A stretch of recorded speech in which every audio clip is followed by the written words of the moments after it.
Tradicionalmente, el nacimiento de la segunda ley se asocia al nombre de Sadi Carnot. Aunque no fue el propio Carnot quien formuló la segunda ley, su obra pues estableció aquellos cimientos y aquellas bases sobre los cuales Clausius y Kelvin edificaron la segunda ley unos años más tarde. Al igual que ocurren con otras leyes de termodinámica, el segundo principio es de tipo empírico y llegamos a él a través de la experimentación. La segunda ley de la termodinámica, como ya lo dije anteriormente, se expresa en varias formulaciones: el enunciado de Kelvin y el enunciado de Clausius. El enunciado de Kelvin nos dice que no es posible un proceso que convierta todo el calor absorbido en trabajo. Y el enunciado de Clausius dice que no es posible ningún proceso cuyo único resultado sea la extracción de calor de un cuerpo frío a otro más caliente. Vemos que estas formulaciones son equivalentes. Explicando lo dicho anteriormente, la segunda ley de la termodinámica explica por qué el calor fluye de los cuerpos calientes a los cuerpos fríos y no pasa al contrario. Una taza de café caliente se enfría porque transfiere su energía en forma de calor al ambiente, que se encuentra a una temperatura menor. En realidad, pues la segunda ley pone los límites de las formas en que la energía puede transformarse y usarse. El rendimiento de las máquinas nunca podrá ser del 100%, pues siempre están presentes formas de energía que no vamos a poder aprovechar, como en el roce de las piezas o la liberación de calor. Entonces podemos decir que la segunda ley de la termodinámica indica la dirección en que un proceso termodinámico se lleva a cabo. Y es aquí donde entra un concepto clave, el de entropía, que puede definirse como una medida de cuánto desorden presenta un sistema. La entropía es la forma de expresar cuán reversible o irreversible es un proceso termodinámico. Según la segunda ley de la termodinámica, en la naturaleza se favorecen los procesos donde hay un aumento de la entropía. Las máquinas térmicas y la segunda ley de termodinámica tienen mucho en común. La segunda ley de termodinámica establece cuáles procesos pueden ocurrir y cuáles no dentro de la naturaleza. Por consecuente, una máquina térmica es un conjunto de elementos que permite vencer una resistencia o transformar una información aplicando una energía. Una máquina térmica es un dispositivo que trabaja de forma cíclica o de forma continua para producir trabajo mientras cede y da calor aprovechando la expansión de esta misma. Ahora bien, una máquina térmica se puede definir como un dispositivo que funciona en un ciclo termodinámico que realiza una cantidad de trabajo neto positivo a través de la transferencia de calor desde un cuerpo a temperatura elevada y hacia un cuerpo a temperatura baja. Dicho esto, podemos también hablar de otros tipos de máquinas que intervienen dentro de la segunda ley termodinámica. La máquina a vapor, como bien lo hemos estado diciendo, son máquinas de motor de combustión interno que transforman la energía térmica en una cantidad de agua en energía mecánica. Este ciclo de trabajo se realiza en dos etapas. Una de ellas se genera vapor de agua por el calentamiento de la caldera cerrando herméticamente, lo cual produce la exposición del volumen del cilindro, empujando un pistón mediante un mecanismo de biela. El movimiento lineal alternativo de posición de un cilindro se transforma en un movimiento de rotación que coacciona, por ejemplo, las ruedas de una locomotora.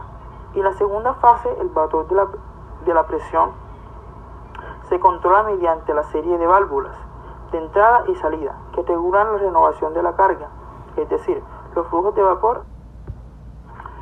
Motor de combustión interna. Un motor de combustión interna, un motor de exposición, es un tipo de máquina que obtiene energía mecánica directamente de la energía química de un combustible que arde dentro de la cámara de combustión. El nombre se debe a que dicha combustión se produce dentro de la propia máquina, a diferencia de, por ejemplo, la máquina de vapor. Y ya para culminar, tenemos los motores de reacción. ¿Qué es un motor de reacción y cómo funciona?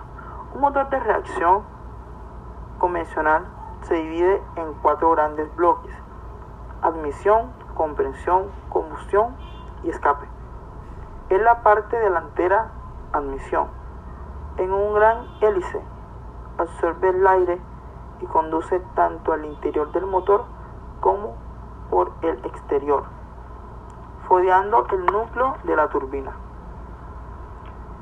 Un motor de reacción reactor head es un tipo de motor que descarga un chorro de fluido a gran velocidad para generar un empuje de acuerdo a las leyes de Newton.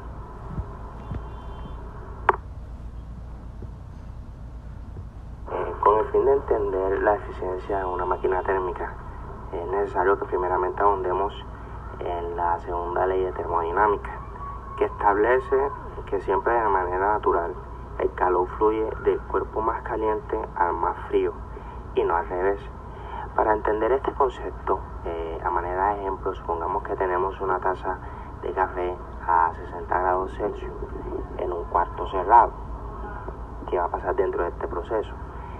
Todo el calor que está inmerso dentro de la taza de café se va a distribuir y a perder dentro del espacio cerrado, que en este caso actúa como un cuerpo frío.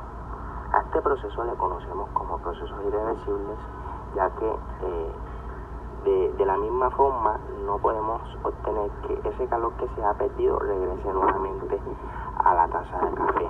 Es similar al proceso que pasa dentro de las máquinas térmicas, ya que estas reciben calor de una fuente de temperatura alta. Ese calor va a generar un trabajo, pero la mayor parte de este calor se va a perder, y ese calor que se pierde es recolectada por una fuente de menor temperatura.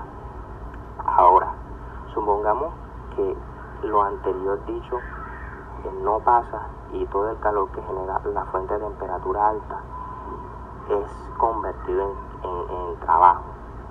Entonces es posible afirmar que el trabajo va a ser igual a el calor, pero obviamente esto no pasa, por lo tanto el trabajo es determinado como el calor suministrado menos el calor perdido.